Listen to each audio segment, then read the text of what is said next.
मुक्तिबोध राष्ट्रीय नाट्य समारोह के दूसरे दिन रंग मंदिर में भोपाल के दोस्त थिएटर ग्रुप ने बंकिम चंद्र चट्टोपाध्याय की रचना आनंद मठ का मंचन किया, जिसके निर्देशक आलोक चटर्जी हैं। इस पर हमारी सहयोगी नौशीन ने उनके जीवन और नाटक के बारे में बातचीत की। आइए सुनते हैं।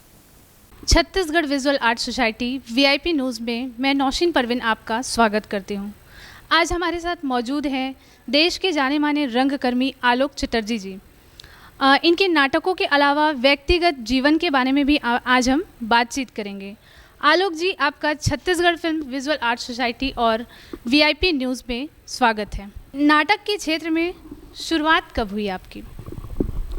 मैं नाटक के क्षेत्र में किसी को देख के नहीं आया, ना मुझे किसी ने कहा कि ये नाटक है और तुम्हें इसमें काम करना चाहिए। मेरे घर में ही वैसा वातावरण था, ईश्वर की कृपा से, क्योंकि मेरे पिताजी भी अंग्रेज़ी में नाटक करते थे अपने स्कूल कॉलेज डेज में, और माँ संगीत से जुड़ी हुई थी। तो 5 साल की उम्र में मेरी माँ ने मुझे टैगोर की कविता याद करा के दुर्गा पूजा के मंडप में भेजा था। तो मैं 5 साल की आयु में ही रंगमंच पे आ गया था। तब मुझे रंगमंच का अर्थ भी नहीं पता था, लेकिन मैं रंगमंच पे आ गया था। तो इस तरह से मेरा आना हुआ और तब से मैं रंगमंच में हूँ। हमारे देश में कई भाषाओं में थिएटर होते हैं। इनमें हिंदी पट्टी का जो रंगकर्म है, उसकी स्थिति को आप किस तरह से पाते हैं? बाल्यावस्था से, मतलब जहाँ मराठी, बंगला, कन्नड़, इन भाषाओं में 600 साल से रंगकर्म हो रहा है, वहीं हिंदी भाषा का जन्म ही अभी 200 साल पहले हुआ है, बल्कि पूरे 200 साल भी शायद अभी नहीं हुए। तो एक ग्रो होती हुई भाषा है और बहुत बड़ी भाषा है दुनिया की, और इसको बोलने वालों की संख्या बहुत ज़्यादा है दुनिया में। और हिंदी रंगकर्म की जहाँ तक बात है, वो अभी तक टिकट बेस ऑडियंस पे नहीं होता। वो या तो सरकारी समारोह में होता है या हम लोग अपने यार दोस्तों के समारोह में करते हैं, जहाँ जानने पहचानने वाले लोग नाटक देखने आते हैं, या पास वाले आते हैं, या प्रेस वाले आते हैं। लेकिन अगर कहें कि टिकट लेकर 500 रुपये की नाटक देखने कोई आता हो, ऐसी कोई परंपरा हमारी हिंदी रंगपट्टी में कहीं नहीं है। बरसों पहले पारसी थिएटर में रही होगी, लेकिन अभी तो बिल्कुल भी नहीं है। यहाँ तक कि दिल्ली में भी भारत रंग महोत्सव को छोड़ दें तो टिकटेड ऑडियंस नाटकों में नहीं है। और जब तक टिकट लेकर दर्शक नहीं आएंगे, नाटक का खर्च निकल नहीं सकता, नाटक के रिपीट शो की संभावनाएं नहीं होंगी, और नाटक करने वाले लोगों को कोई आर्थिक सुरक्षा भी नहीं मिलेगी। इसीलिए आज भी छोटे छोटे राज्यों में, आसाम में मोबाइल थिएटर है और वहाँ लाखों रुपए मिलता है एक्टर को।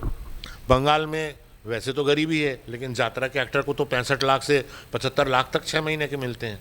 लेकिन उस मुकाबले में देखें तो हिंदी रंगमंच ही अभी इतना ग्रो नहीं कर पाया कि 10 लाख रुपए लगा के नाटक करें और 15 लाख रुपए वापस कमा लें। तो उस मामले में हिंदी रंगमंच थोड़ा पीछे है। आलोक जी, इन दिनों वेब सीरीज़ का जो चलन है वो बढ़ता जा रहा है, तो इससे कलाकारों को किस तरह का लाभ हो रहा है? वेब सीरीज से कलाकारों को बहुत लाभ हो रहा है, क्योंकि भोपाल, पटना, भुवनेश्वर, रायपुर ऐसी जगहों पर राज्य सरकारें सब्सिडी भी दे रही हैं। तो लोग आ रहे हैं, और स्थानीय जहाँ पर रंगकर्म बहुत मजबूत है, वहाँ पर थिएटर वाले एक्टरों को बड़ा फ़ायदा हुआ है कि वो पहले बेचारे 50-60 हज़ार रुपये खर्च करके अपना पोर्टफोलियो बनाते थे, फिर बॉम्बे में जाके अपनी तस्वीरें दिखाते थे कि मैं बड़ा टैलेंटेड एक्टर हूँ, मुझे काम दे दो। वो सब अब ख़त्म हो गया। अगर आपके पास काम का हुनर है तो कोई ना कोई आपको ढूंढ लेगा, और आप घर बैठे शूटिंग कीजिए और शूटिंग के बाद घर चले जाइए, और थिएटर जो कर रहे हैं वो करिए, उससे कौन रोक रहा है। तो एक आर्थिक सुरक्षा मिल रही है, बड़े प्लेटफॉर्म पर पहचान भी मिल रही है, और ये एक स्वागत योग्य कदम है। आलोक जी, आज आप नाटक जो मंचित करने जा रहे हैं, उनके बारे में संक्षेप में हमको जानकारी बताइए। दरअसल मैं पहले अपना एक सोलो भी करने वाला था, लेकिन स्वास्थ्य कारणों से मैं नहीं कर पा रहा हूँ, उसको ऐसी थोड़ा इशू है। तो आनंद मठ आज होगा 7:30 बजे से।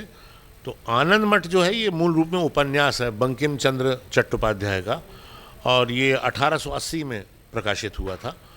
और ये भारत की स्वाधीनता का एक गुमनाम स्वाधीनता की लड़ाई है ये, जिसके बारे में बहुत लोगों को नहीं मालूम कि 1742 में सन्यासियों ने मुगलों और अंग्रेज़ों के खिलाफ विद्रोह किया था सशस्त्र, और इसमें 40,000 सन्यासी मारे गए थे।